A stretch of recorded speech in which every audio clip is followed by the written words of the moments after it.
গরমকে গালিগালাজ না দেওয়া, গরমের সিজনকে কি না দেওয়া, গালিগালাজ না করা। প্রিয় ভাইরা, আমাদের অনেকের বদভ্যাস আছে, গরম বেশি হলে গরমের মা বাপ 14 গোষ্ঠীর নাম ধরে গালিগালাজ করি।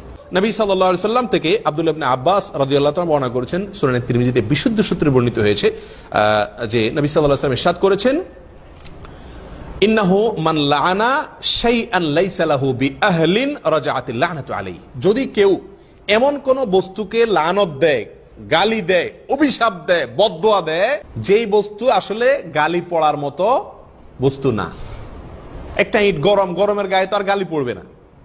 এরকম অপাত্রে যদি কেউ গালিগালাজ বা অভিশাপ করে তাহলে সেই অভিশাপ তার উপরেই ফিরে এসে পড়ে। কত বড় জঘন্য কথা! তার অভিশাপ ওই ব্যক্তির উপরেই ফিরে এসে পতিত হয়। প্রিয় ভাইরা, এই জন্য গরম যত কষ্ট দেখ, যত কষ্ট হোক, কারেন্ট নাই, কষ্ট হচ্ছে গরমে, এই জন্য গরমের মা বাপ তুলে বা যে কোনো ভাবে গরমকে কি করা যাবে না, গালমন্দ করা যাবে না, অশ্লীল কোনো কথা বলা যাবে না, বাজে কোনো মন্তব্য করা যাবে না।